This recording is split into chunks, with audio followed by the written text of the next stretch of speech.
Hello, everyone. Welcome to Hong Kong Baptist University School of Communication and Film's Distinguished Research Seminar Series.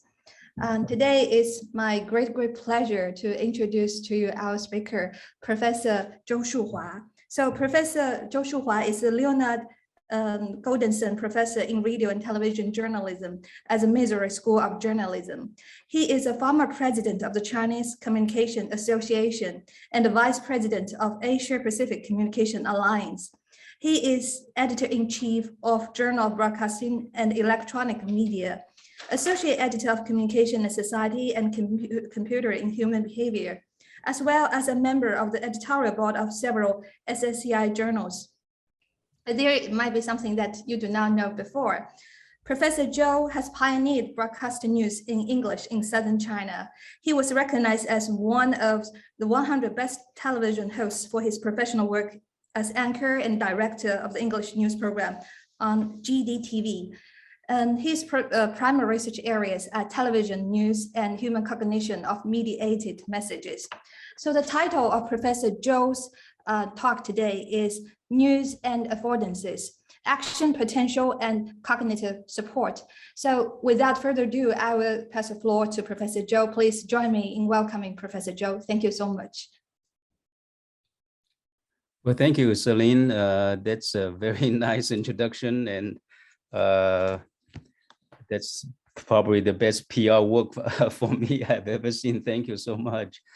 It's really my pleasure to be here and to be with Celine. Was nice enough to invite me, and the school at Hong Kong Baptist U, Dean Huang also was very kind to invite me to give a talk here. So it really is my pleasure. I look forward to sharing my research with all of you, and during the talk, if there are any questions that you may have, don't hesitate to interrupt or raise a hand in the reaction feature in Zoom. We were just talking about everybody's getting to used to Zoom now, so I imagine that you are very familiar with the feature of Zoom also. Anyway, let me go ahead and share my screen with you so you see my PowerPoint here. So like Celine said, I want to talk about affordances in news, and what can affordances give readers, users, the potential for action. Eventually, the goal of news really is to learn and to acquire knowledge and to make sense of what is going on in the world around us, in our community, in our life. So the idea behind that is to look at a particular medium, let's say print or digital, and think about the attributes in that particular medium and how users or audience or readers come to interact with those features and make sense of those features and how those features may help us understand news there. So to give a little bit of context, I want you to think about, I know it's hard for you to voice your opinion or give me an answer here. So without using polls or whatever, just think about these questions. How many of you have a paid subscription to a publication, whether it's digital or a newspaper, right? So in my case, for example, I subscribed to the local newspaper and the New York Times for many, many years. And then we moved from Alabama to Missouri. And out of a lot of pain, I decided not to subscribe to any newspaper anymore, because when you pick up the newspaper, news is already old there. And you would have read the news in on a certain website, in your tablet, in your computer. So 5 years ago, 10 years ago, things are so very different. And people's habit have changed. And not only that, the industry has changed a lot. So when we think about it, you think about digital media subscription. There is one statistic that says from 2017 to 2019, the subscription, double in just 2 years, from 10 million to 20 million. However, most of the pay growth that we talk about, that double the size there, is really in lifestyle, sports size, and not news.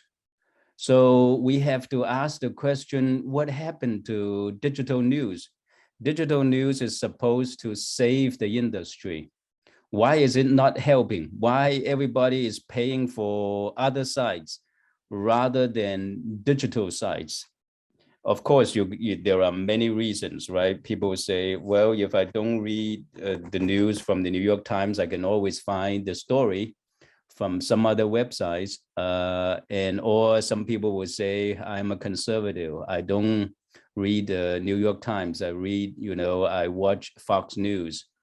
Or other people say, no, I want to watch CNN, and so on.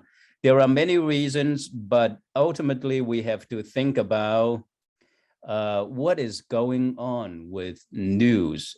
And what I am going to focus today is really to think about, the news industry from print to digital. What changed? What are some of the features that have changed, and why the industry is not responding appropriately? So, digital has a very, very short history. We think about the online business model. It only happened like less than 20 years ago, 2004, the online business model was established. And it says, you don't ask people to pay, you use advertising to subsidize, what you're doing digitally. And in 2015, just a few years ago, digital advertising industry has a record almost $60 billion. However, like I said before, it's not in news. It's because of Google, it's because of Facebook. They got 72% of the revenue. That is huge. News is only a very small part of it, and you have to ask the question, why is news not joining the crowd than it is? A lot of people use media, for entertainment, for other purposes, but news is still a big part of it. And so we have to ask that question. So now, related to when we talk about news, a lot of people, if you look at, especially in the United States, print certainly cannot compete with digital now. You look at in the past 5 years or so, I think 2,100 newspapers died. And the remaining 6,700, I think is around that number, are struggling. And they are changing, right? Used to be a daily newspaper, but now it's 3 times a week. A lot of them just publish a weekend edition, and everything else have gone online. So the saying that digital print journalism is dying, there is a lot of truth in it, simply because it cannot compete with digital in a lot of ways. However, print still generates the majority of the revenue in most newspaper companies. If the newspaper company still exists, the print edition still generates the majority of the revenue. Digital does not generate that much.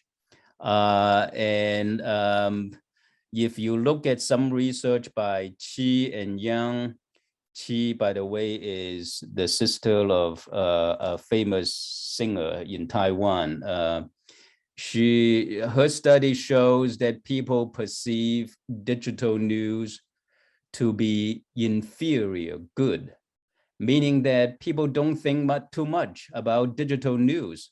They think that digital news is inferior, is not good quality. And we have to ask the question, why that is the case. So a colleague and I who, his name is Damon Kiso, and he was an editor for the Boston Globe for a long time, for 20 years. He was in charge of transforming, the newspaper into digital format. This is his chart, and I don't profess to know all the meanings of this chart. Basically, what he's trying to say is when digital, when print is transformed into digital, there are a lot of losses. For example, when people migrate from print to digital, they feel a loss of control. We all have a sense that when you go online, you can spend hours and hours online, not knowing where the end is, right? Because you encounter a new set of information and you'll be drawn to that new set of information. Or, when you are browsing the news, you were attracted to some type of commercial, or you are reading a story and the hyperlink in the digital website takes you somewhere else. There are pop-up ads. And so there is a sense of a loss of control. You don't really know what that is. The other thing about digital is some of the story that were being published there, you don't know whether to trust it or not. That's the kind of loss of control, right? The other loss is loss of signal. So-called signal, can be multiple things. It can be geography. When you are reading a story, if you pick up a local newspaper, you know exactly that this paper is about stories in Columbia, Missouri, Tuscaloosa, Alabama, Hong Kong Baptist U in Hong Kong, for example. You know that. When you pick up a newspaper, the story happened yesterday or happened recently. But when you are reading a story in a computer, on a website, it could be a story that was 2 years old. So because the signal in digital is lost somewhere, okay? And there is a loss of coherence. By that we mean, sometimes you read a story and then you say, but why is this story relevant to me? Why is it significant? It's significant to people in Boston, it's significant to people in Bosnia-Herzegovina, but may not be relevant or significant to me. And you don't know the context of the story. So a lot of things were being lost. This is Professor Kiso, the night chair in our school. So he came to me and say, okay, I know you are, studying, you use psychological perspectives, cognitive psychology, and so on to study news. So what can we do about this? When we, not only for academic research, but also what does it mean for the industry? So when you migrate from print to digital, what are some of the things that got lost? how do we study it? That was the puzzle that he presented to us. When I think about it, I say, well, it goes back to medium research. Each medium of news delivery really has a unique set of attributes that facilitate or impede consumption and learning, right? When you are thinking about digital versus print has a unique set of attributes. Digital has a unique set of attributes. So we go back to the fundamentals, medium attributes, and we say, let's think about each medium. Medium differences is very interesting. Now, without going too much into it, let's just use an example here. Often we say, when I'm teaching an undergrad class, I usually teach a news analysis class, and I ask, my undergrad students to think about what are the differences between print and television, because those two things they know very well, right? So, one of the conclusion often is that print appeals to our intellect. What does that mean? When you pick up a newspaper, when you are reading the newspaper, you have concentrated attention, okay? You are paying attention to what you are reading, versus when you are watching television, it's not active anymore. So when you are picking up a newspaper, you are actively taking part, you are actively learning. But when you are watching television, for example, you are just sitting there as a couch potato and you watch what is going on the screen. It's out of your control, even though today you can say, I can pause my digital, TV subscription. But that is a different kind of story, right? But anyway, the information comes to you. You are being very passive. Information is being fed to you. On the other hand, there are certain stories that are better for newspaper, and there are certain stories that are better for television. Think about it. When you are talking about concepts, abstract concepts, it's really hard to put it on television. Think about abstract concept like freedom. How do you visualize? How do you visualize it? Think about a concept like inflation. How do you visualize? So when I'm teaching TV news production, for example, in order to say something about inflation, which means, you used to have $10 and then you can buy maybe 3 things with $10. Now with inflation, $10 can only buy you 2 things. So the way to visualize, to put it on television, is to translate it into concrete objects there. Meaning that when you have an abstract concept, it's very good for print because you can write about that concept, you can define that concept, you can explicate that concept, you can explain it clearly with your words, in newspaper format, in print, in a book, that this is what it means to have freedom, to have democracy, for example, versus television. If you have something that is very emotional, we say it appeals to our heart. Look, somebody is crying, somebody is shedding a tear. That is perfect for television. Perfect. Because you don't need a lot of description. It's very visual. You can see the emotion.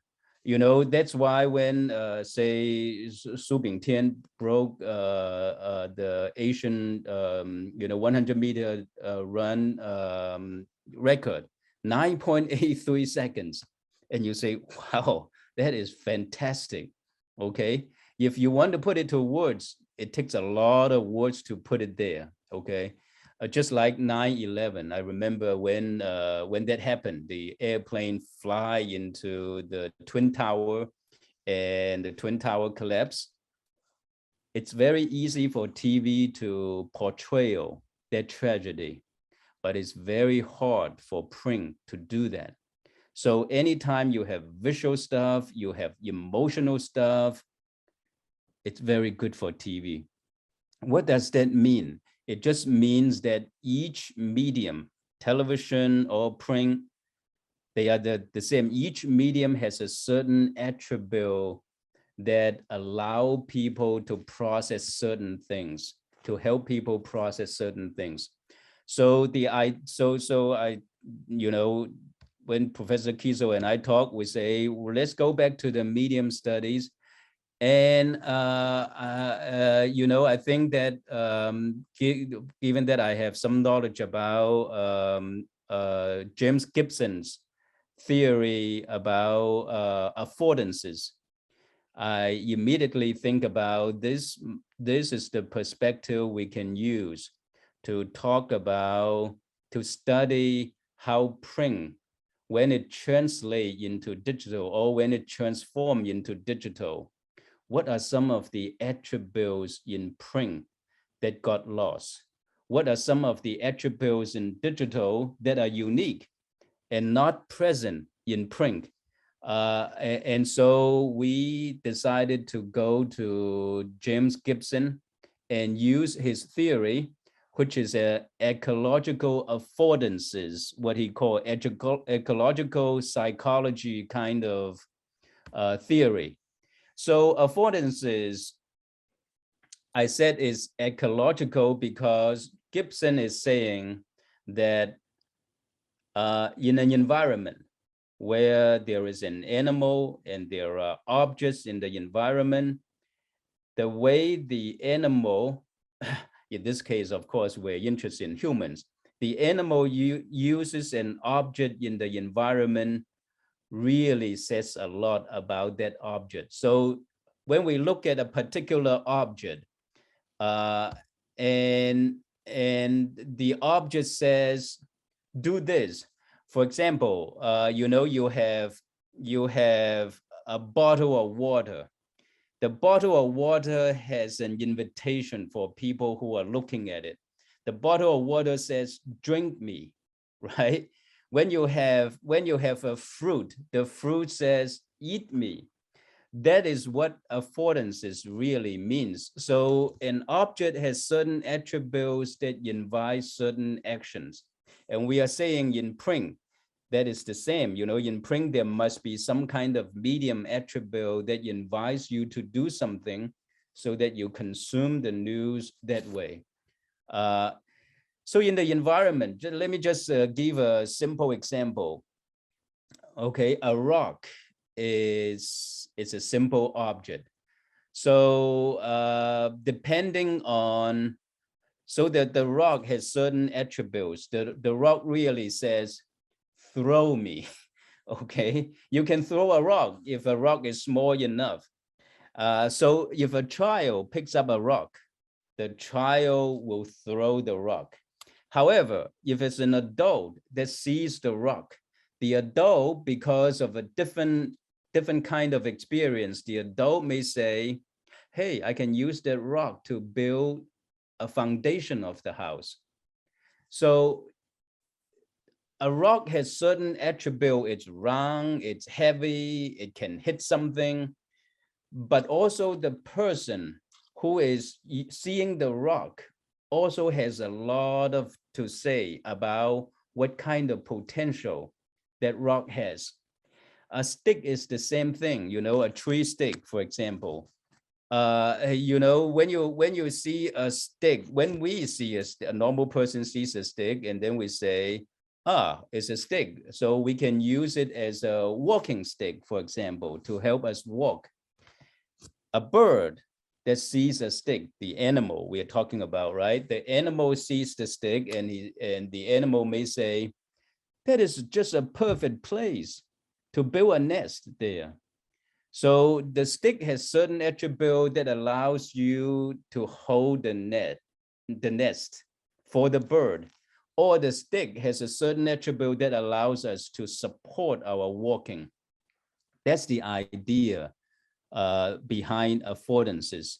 meaning that there is an object, the object has attributes, but the potential for action depends not only on the object, but also on the perceiver, the person who is looking at that object there, and the interaction between them, okay? So when we design a door, when people, in the design industry design a door and there is a handle, the handle has an attribute to invite people to pull the door. When you don't have a handle in the door, some doors was designed such that there is no handle. It invites people to push the door instead of pulling the door, right? So it was Norman, in the design industry, who borrowed James Gibson's ideal of affordances, and they say, whenever we design something, we are going to design it such that it invites people to use it the way that we envision it. And so that's the idea between the basic assumption behind affordances. So all affordances, in one word, all affordances are the result of the relationship between an animal and its environment and its perceiver. So when we think about, print medium, digital medium, visual medium, audio medium, and we say, what are some of the affordances? So-called affordances is the attribute of the object that gave you the action potential. So it depends on three things. One is the physical attribute. A moment ago we say, when you have a door handle, that is the attribute of the handle. The handle will invite you to pull the door, right? The physical attribute decides what kind of affordances that object has, that attribute has. The other side is the perceiver. We say a child looking at the rock versus an adult looking at the rock, and also a male looking at a soccer ball versus a female looking at a soccer ball. It may have different affordances there, or looking at flowers, for example, and it depends on the perceiver, the kind of person you are, the background that you are brought up with, the kind of knowledge that you have, the attitude you have towards something. And then the other side is, the other big component is the transactional result. So the idea is, it depends on how often you use an object, how you use the object in the past. So if you are getting used to look at a rock as only a rock, that is the transactional result of your interaction with that rock, right? But if it's a creative thinker, if it's a behavioral artist, for example, looking at the rock, and each day he or she has something different for the rock, to use the rock, then the transactional result can be quite different. So it depends on what kind of experience somebody has, how long that person has used that particular object. It can redefine the affordances there. So three big components that really define what an affordance is for a particular medium. So the physical attribute, the perceiver, and the transactional result. That's what the ideal of affordances. The other thing we always think about, and we claim that in these studies, nobody has looked closely at the concept of sense making. What that means is, when we are reading the news, there is actually a purpose there. And so even though sometimes people may not articulate it as much, okay, when we are consuming news, we are actually giving meaning to what we are trying to do, which is what sense making is about. So sense making, in a word, we say humans give meanings to enacted actions, meaning that when you perform something, when you read the news, when you watch television, when you attend a seminar, when you go to a football game, when you watch the Olympics, for example, there is a purpose behind it. That is what sense making is. When we consume the news, why are we consuming it? Why do we like the process so much? That is what sense making is really about. And in order to know how do we make sense of something, even though everybody understands what sense making is, there are really three components to sense making.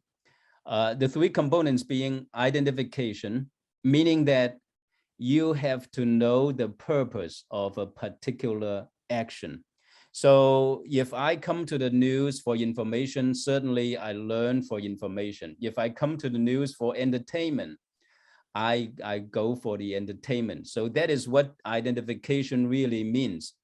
The other component of sense making is retrospection, meaning that we have to pause and think about why do we do what we did. That is what sense making really is. It's an important part. We have to think about, to reflect. That is retrospection. And then enactment is giving meaning, construct the narrative. So I did this. Why did I do this? So you are giving meaning to the action that you just performed. That's what sense making is. And when we think about it, when we think about affordances, Gibson is saying, okay, there is an object that has attributes, and there is the animal or the person, and this is the person. He or she is this kind of person. And why are they, when the person or the animal is using the object, why do they use it in such a way and not in another way? There are a lot of parallels between affordances because there is an interaction. You get into contact with an object, you have a purpose, and you perform an action, and you try to ascribe meaning to that action. So we say, let's pair, affordances and sense making and see how readers make sense of what they read, learn, make sense of how do they, whether they learn from the news or not. And we say, okay, in order to understand digital news and how the digital platform help readers understand and help readers consume news, and why they are puzzled, why they are puzzled, why they are frustrated, or versus when they are reading the story in print, what do they like, what do they don't like. And then we can see whether when print is being transformed into digital, what are some of the things that got lost. So we go back. It's like we are going back to the drawing board and say, when the industry is going from print to digital, there was not a lot of retrospection. There was not a lot of thinking. People just went with the platform, the medium, and then they say, we need to do something. We need to design something without really thinking about, what are some of the past practices that are really good, or what do people like about print journalism or print stories, and that is lacking in digital. So those are the research questions that we have to bring to the project, and these are two studies, and we conducted some in-depth interviews. So what we decided to do is to say, look, we say the perceiver is really important, right? The person who is using the medium is really important. And so we want people who are what we call tenured newspaper readers, meaning that they at least have 5 years of reading experience with newspaper, subscribe to the news for at least 5 years, so that they have a lot of interaction with the newspaper and they are very familiar with the features and the attributes of the print newspaper, so that they can articulate to us what are some of the features or affordances that they like. And the same is true for the digital study. So we recruited people who are what we call digital natives. So they have very little experience with print newspaper. All they did, these are basically young people, right? They grow up with the digital medium, and we want them to be able to articulate to us, what are some of the major attributes or the affordances in digital platform that are helpful to them. So we identified 2 sets for print, for example. For print, these are the affordances that people identify, and we kind of group them into 3 categories according to Gibson's affordances theory.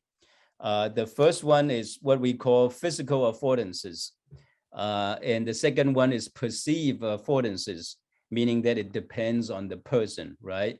And the third one is the transactional result between the physical and the perceived, between the perceiver and the object. So we call them relational affordances. So in print, you can see that these are some of the affordances that they identify. One is wayfinding.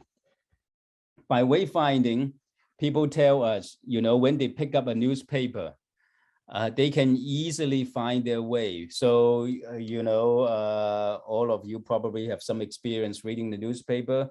So if I am a sports fan, not if, I am a sports fan. So I will go to the sports section right away, but if I'm a political junkie, I will go to the political section. If I am, fond of people's opinions, I will go to the opinion column. If I am interested in buying something, I can go immediately to the advertising column. Wayfinding, it's something that people say, I love it in newspaper because I know immediately, where to go.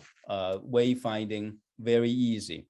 This, of course, is in comparison to digital. Digital, you have a window there, and the window, you don't know what is behind that window. So in that comparison, and surprisingly, people also identify retrievability, which is a little bit surprising to us. What one of the interviewers said, for example, he said, when I read a story in the newspaper, and if in the following day I want to go back to a particular story, I can immediately go to the pile and pull up that edition, that newspaper, and go to the section and find something that I want. Versus in digital, you feel like that you are lost in an ocean of information there. So that's retrievability. Materiality, that is something that almost all of the newspaper readers mention. That is to say, they love the feeling of holding the newspaper. I don't know about you, but I do love the feeling of holding a book instead of reading a PDF, because it's the sense of touch, is the sense that when you're holding something, that something is concrete. that you love, okay? And you know that you are dealing with something. There is a purpose there. So materiality, you know, the way that you can flip the newspaper instead of, you know, turning the pages in digital. So those we call physical affordances.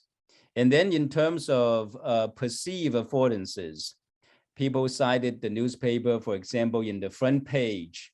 If a story appears on the front page, or if the headline for the story is really huge, you know that the story is important. Front page stories are important stories. Big headlines are important. So by using a different font size, by putting it in a different place, people already know whether the story is important or not.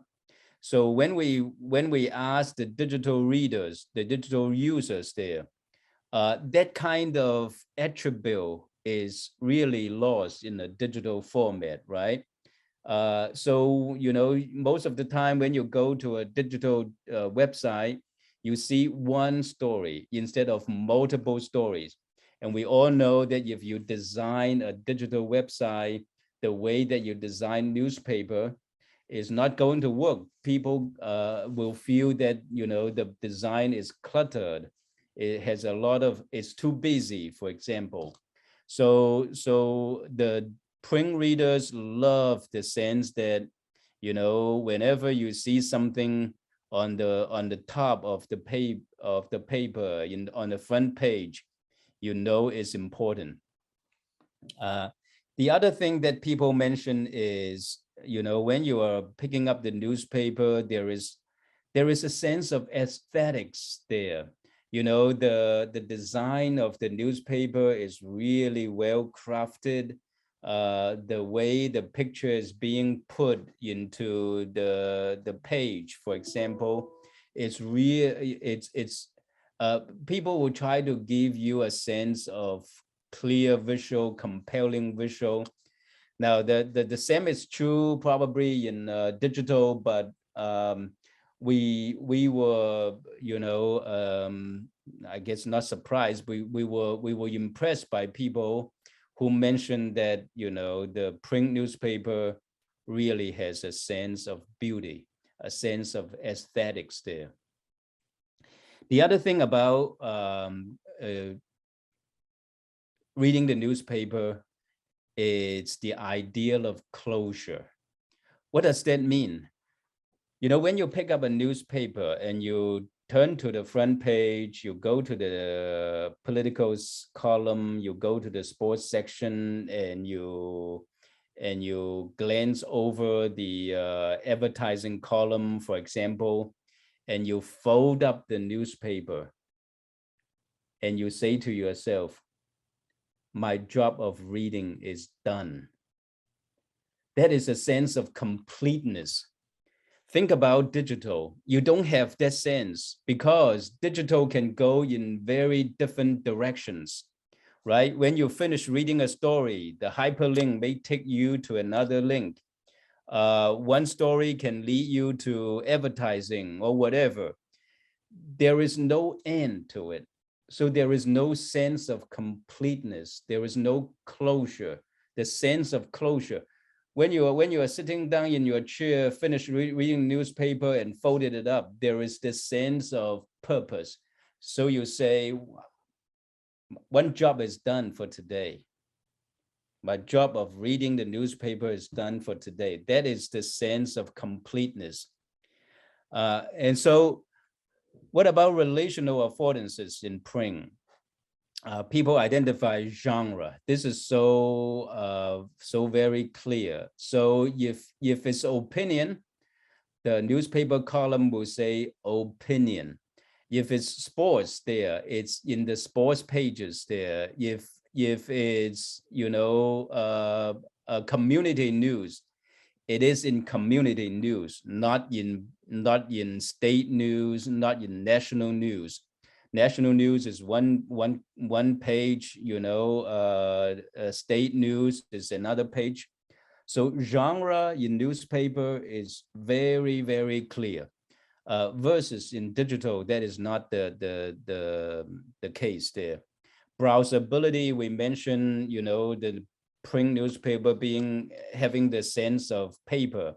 You can browse it easily. You don't have to go through multiple pages in digital and browse. Serendipity is the idea that, you come to expect to read the news, but then you found something interesting. Like in a newspaper, they may make an announcement that tomorrow there is a party somewhere. That's the sense of serendipity. Now that affordance is also available in digital. So what's serendipity? Trustability, which is very interesting. So people who subscribe to a newspaper typically have a great deal of trust of that newspaper. When people subscribe to the New York Times, they trust the New York Times. When people subscribe to a local newspaper, they trust that newspaper because they knew, they even knew some of the people, reporters or editors of the paper. And so they know that these people are not getting away.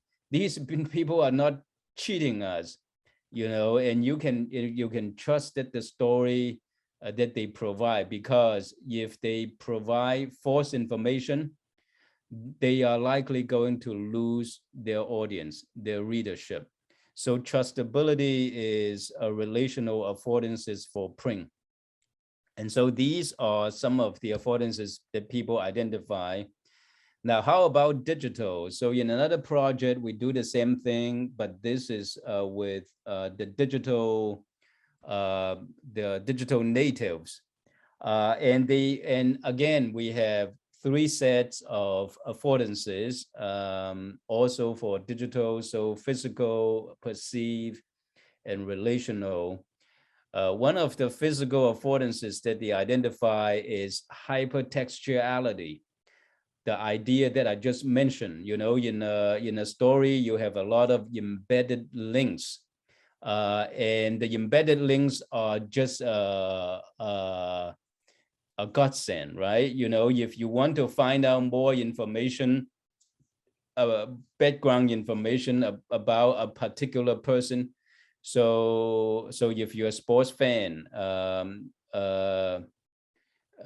or talking about news. So Biden just went to the G20 summit, and in digital format. The beauty of digital is that whenever they talk about G20, they don't have to spend a lot of time in the article itself to talk about it. If they say that the background information is less important, let's devote more attention to more important part of the story, you can always hit a link about G20 and you can go back to see its history. So hypertextuality is just a beauty of the digital format, that it gives people multiple links to different sources of information. Now, you may remember that retrievability is also an affordance in print, but in digital, people also identify retrievability as an affordance there.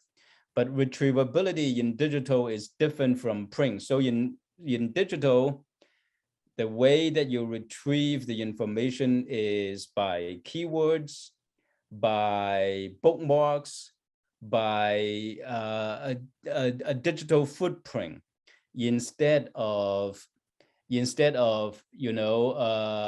going back to the pile of the newspaper and picking up a story. In print is really physical. In digital, it's a different kind of retrievability.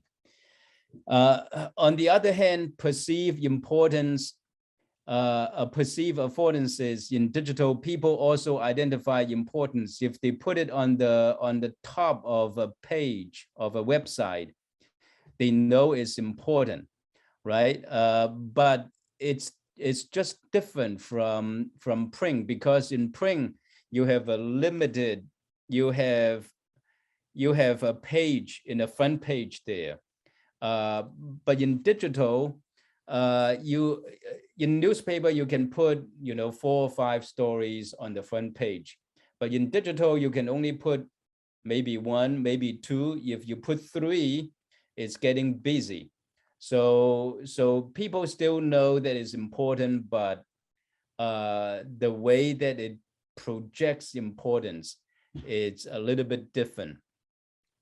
The other perceived importance is immediacy, right? Whenever something happens in digital, you immediately get to the story. Something just break, like a shooting or whatever, you can read it right away. So immediacy is a big affordance there. Now, in spite of the fact that I put trustability in digital, people are really saying we cannot trust digital. So lack of trustability in digital is still a big issue. So when you think about it, we mentioned from print to digital, what is lost? The loss is the connection, the connection between the user and the profession, the reporters and the editors. Some reporters and editors in digital format can be thousands of miles away, versus in a local newspaper, the person may be living next door. So the trust factor is there. In digital, the trustability is really absent there. In terms of relational affordances there, people identify convenience.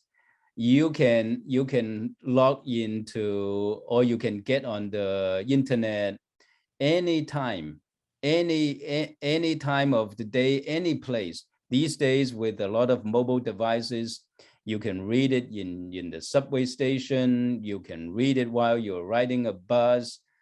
You can read it, while you are working out. Convenience is a big affordance for digital. Adaptability is the idea that there is no set format, right? When you go to a website, you can say, hey, my eyesight are really poor, which is true for me. And I want to increase the font size. So, I go to a particular website and I don't like the way that it looks. You can change it. You can move things around. And you feel like you have so people say control, and here control, it's an ambiguous concept here. So at the same time, a lot of people feel that I can go to where I go, but also when information is like an avalanche, they come at you and you say, gee, I don't know what to do with it. So control is an issue in digital. Of course, interactivity is a big plus in digital. Lots of people like the way that they are able to send feedbacks to the reporter, ask a question, ask the editor for, comments. That kind of interactivity is lacking in print. So as you can see, we did 2 studies, one on print and one on digital, and we compare them, and we say each of the medium, print or digital, has a unique set of advantages or unique set of attributes and disadvantages there. And by comparing these affordances, we kind of begin to understand that what are some of the things that people miss. Because let me go back to the very beginning. In the introduction, we say when print is migrating to digital, there was not a lot of reflection of what we can do. A lot of people just jump on the bandwagon and say, we need to do something about digital. And without thinking about what are some of the things that people miss or people treasure, people value, and can we migrate them, or can we borrow some and keep, the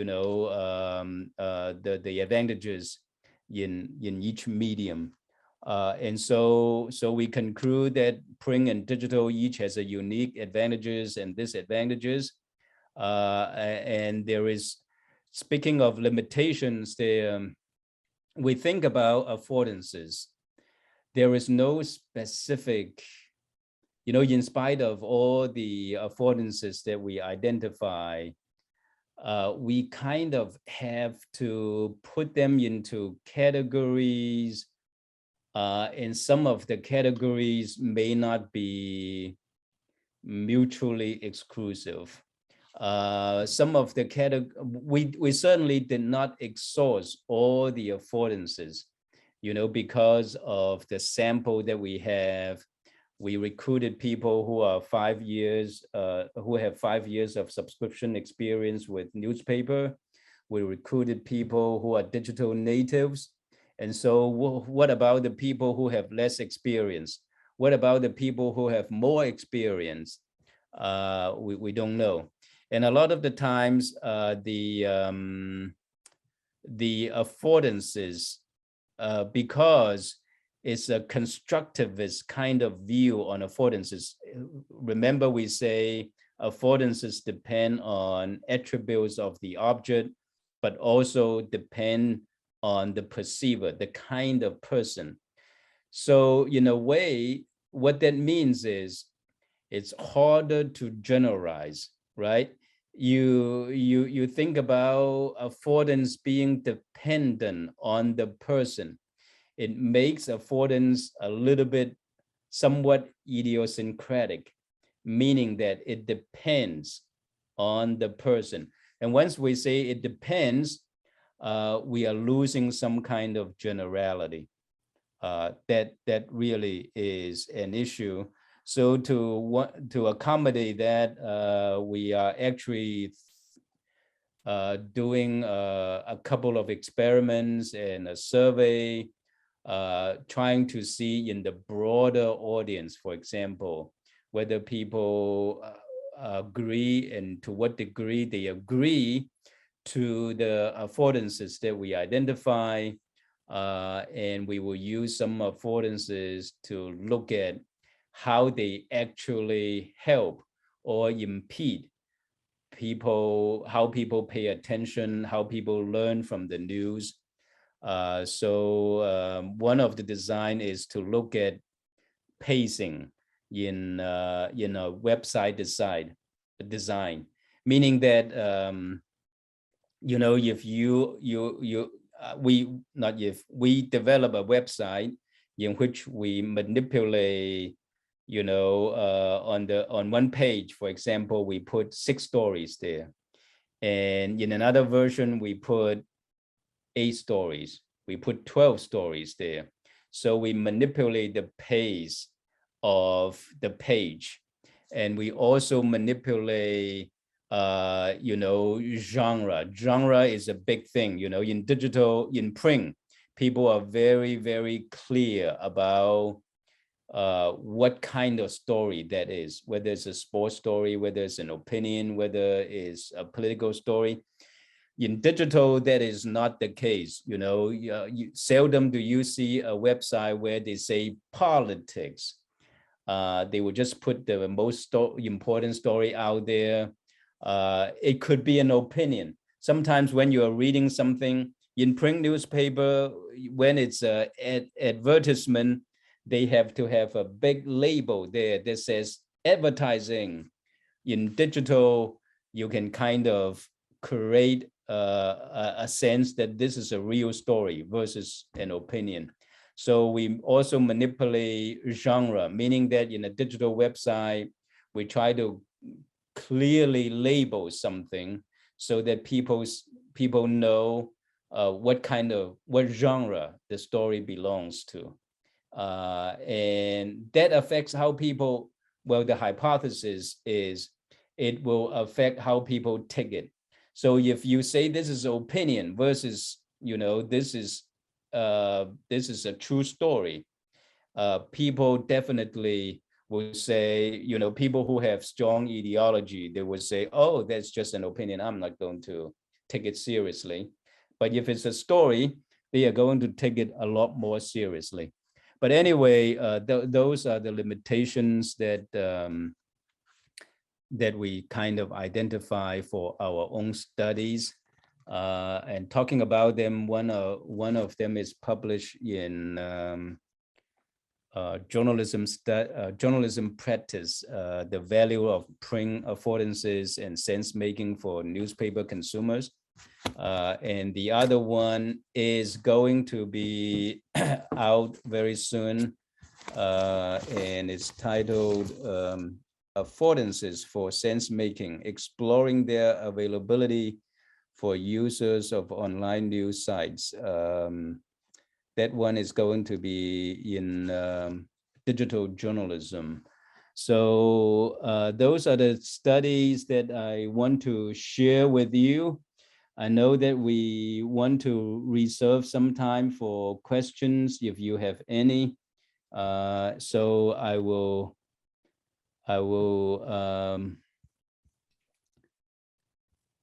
give the floor to Celine and see if people have questions there.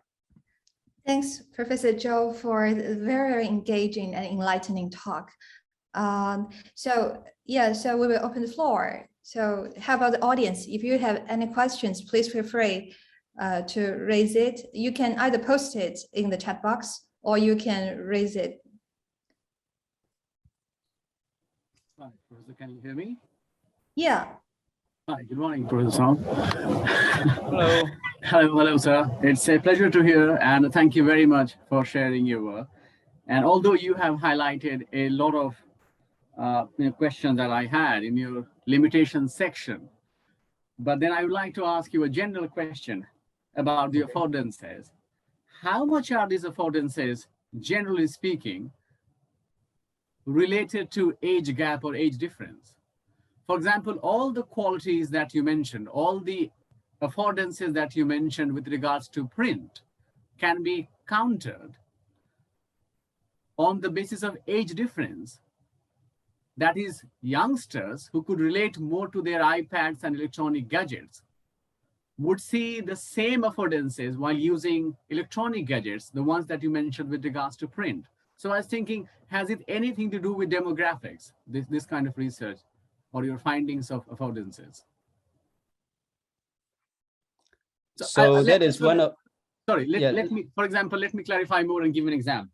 So when you were explaining the print media, and you said that in the print, the importance of story could be well understood by where the story is placed. If it is on the first page, if it's a big headline, that's an important story.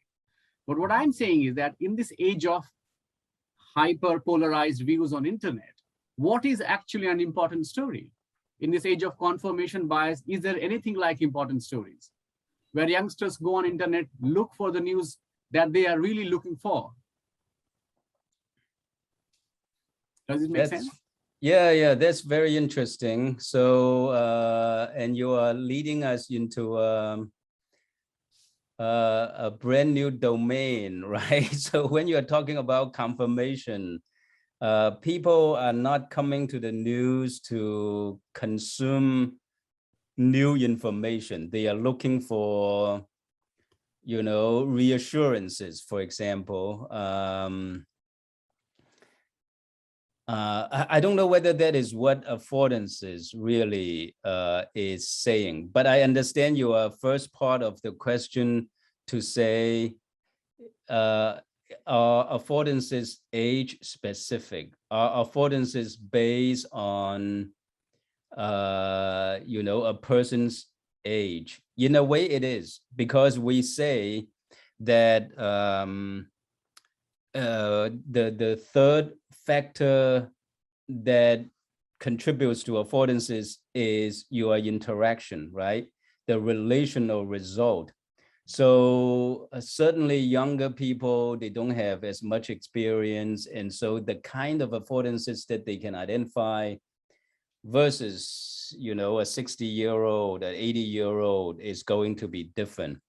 And that is actually one part of the Gibson's ecological affordances theory that I don't like that much in a way, because I mentioned idiosyncratic, because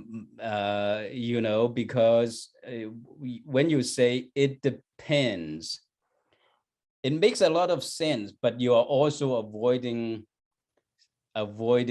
certainty. That's the part that I think we are still struggling with.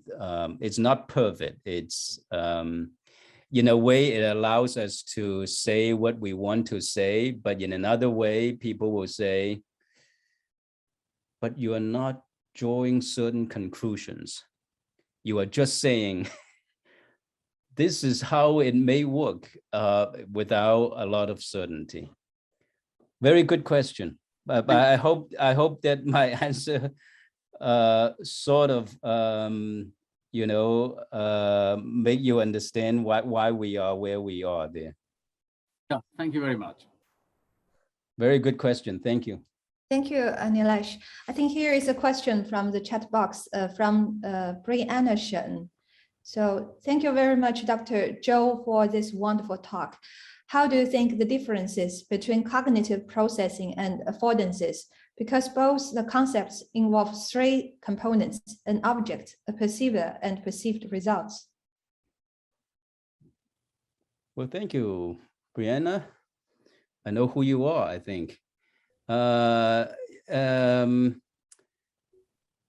is why in my title, we say cognitive support. You are absolutely right. The concept of affordances kind of look at what is being perceived and who is perceiving it and how do they interact. They don't operate quite at the same level. When Gibson was proposing this ecological concept, it's a much broader concept than the way that we think about cognition, that we think about information processing.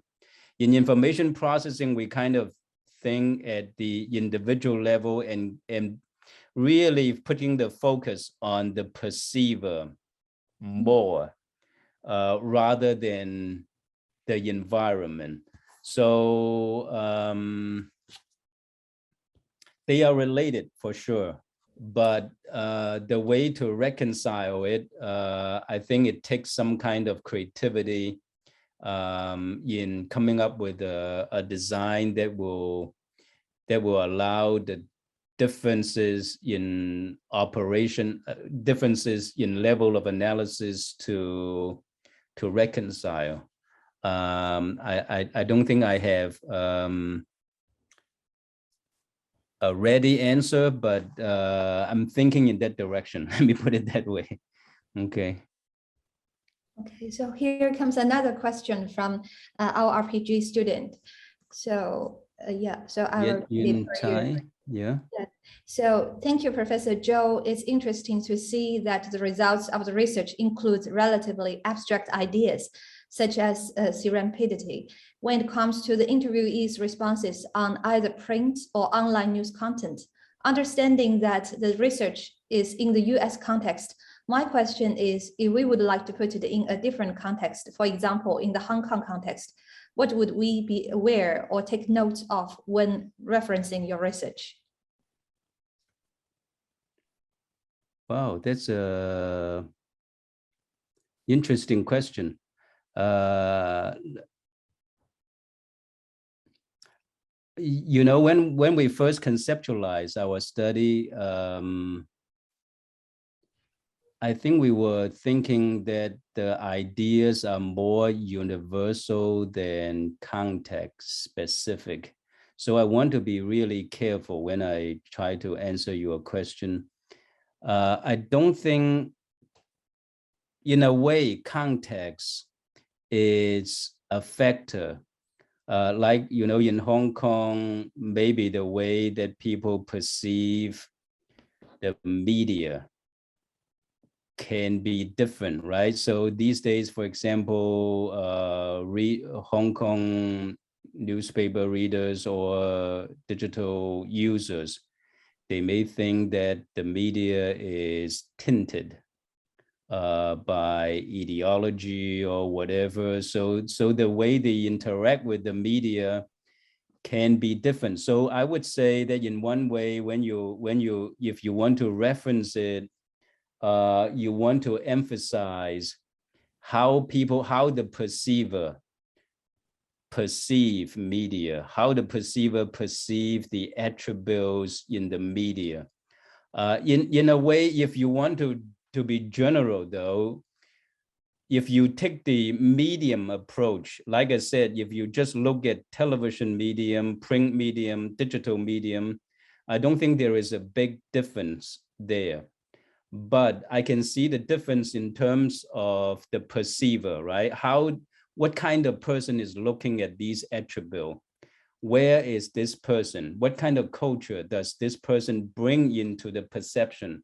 That is where I think it can make a difference in a different context. So certainly in mainland China, for example, people may see the media attributes are the same, but people see media differently. So the interaction can be different. I'm not saying it necessarily is different, but it can be different there. So don't know whether that answers your question. Yan? Hey, Yang. Yeah. Yeah.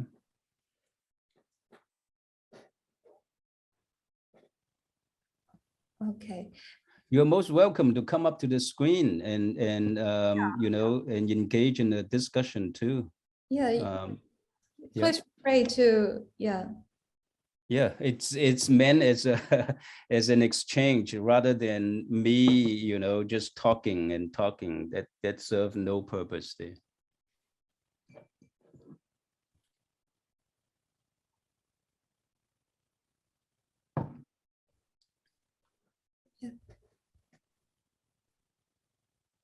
So may I ask a question? So this is Yes, really Celine. very fascinating research because it brings us a very, very new perspective. Just as I think Brianna mentioned, like the cognitive levels. Perhaps when we look into the questions, we previously we focused on the individual level and cognitive factors. So this perspective for me is very new. It's like ecological or psychology. So Professor Zhou just mentioned in the talk, very fascinating. You just did two exploratory studies. One is with the tenured like print readers, and the other group is lawyer digital users. So I was just wondering if there is any overlap between these two groups. So among the interviewees, so they are the separate groups. One group is the like the tenured print readers, and the other group is like the digital readers. So they are separate groups. They are separate and they are totally different people. In fact, the digital natives are a lot younger than the print readers. The print readers, we actually wanted. A moment ago, somebody asked about the age question. We actually wanted the print interviewees to be younger because right now they are between 35 and 64, I think, I remember. So they are different groups. They are different people. Yeah, and we pay each one of them $50 to take part. So we wanted to recruit more, but budget is also an issue, I think. That's just for the interviewee. We also train lab staff from the College of Education, and they help do the interview there. So I see. Thank you. yeah, but I mean, the implication is, you know, these people, they certainly, their experience can be different. That's why I said, you know, the list of affordances are not exhaustive. You know, if you look at the literature too, other people identify different affordances, and so we cannot claim that, you know, these interviewees gave us all the affordances that we can think of or have been identified in the literature. I see. Professor Zhou, I have a question. Yes. So, so is it Jiangling? Yes, it's Jiangling speaking. Jiangling is our year 2 PhD student. Yeah. Oh, yeah, thanks wonderful. Yeah, Jiangling, please go ahead. Yeah, thanks for your sharing. You throw 2 questions to us at the very beginning. Print cannot compete with digital, and print journalism is dying. And in the research session, you elaborated the different affordance of print and digital, but there is no value judgment. So I'm still curious about the previous question you threw to us. So you want me to make a value judgment? And I don't think there is a value judgment, but I am curious about your opinions on the previous 2 questions. Oh, I'm just stating the status quo, meaning that if you look at the landscape of print newspaper, especially in the United States, in mainland China is a different story, right? You know, all organizations are required to subscribe to the newspaper, and that's why they are surviving. But in the United States, for example, people, it depends on subscription, and lots of people are cutting their subscription. I'm just stating, you know, trying to paint a picture of what is going on right now as a matter of fact. So it's not a value judgment, really. And certainly when we are doing research, we don't want to pass judgment. So please don't interpret that as, I think you read it right, you know, it's not a value judgment. And my opinion is, I mean, personally, I love newspaper, but they cannot compete with digital simply because nowadays is the now generation, you know, I want to know exactly what is happening versus, you know, next day, next morning kind of news. So that is a big disadvantage for the print newspaper. And when we conduct these research, the idea is going back to the drawing board and say, what are some of the attributes in print that we really miss? You know, for so many years in print newspaper, that's how it's practiced. Can we learn some of the lessons there, some of the innovative ideas, and think about affordances in digital and how to incorporate these affordances so that we solve, you know, professional issues, but also, you know, understand it from a theoretical perspective. So, so yeah, no value judgments there.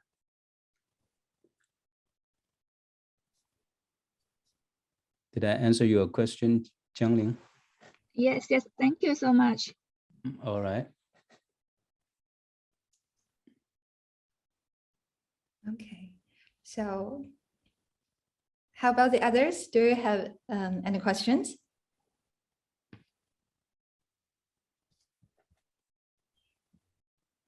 That's the attribute of Zoom, Celine.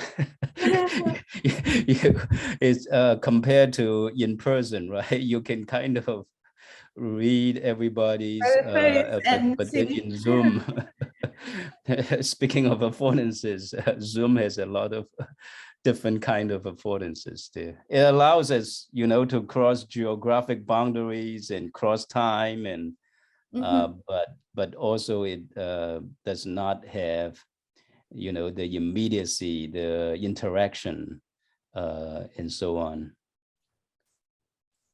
Yeah. We are being reduced to a two-dimension approach there, a medium there. So next time, we must create an opportunity for Professor Zhou to come in person to deliver us a topic face to face. That'll be fun, yeah. Okay, so any questions from the audience?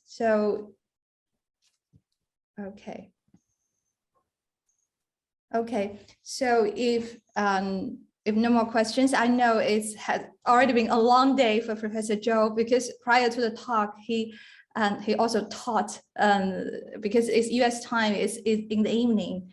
So thanks again, Professor Zhou. I really want to take this opportunity to ask everyone to give a big hand to Professor Zhou for this wonderful talk. It's very enlightening and engaging. And thank you so much. Okay, so thank you for having me, Celine. Thank you, everybody. You have a good day and get a good lunch.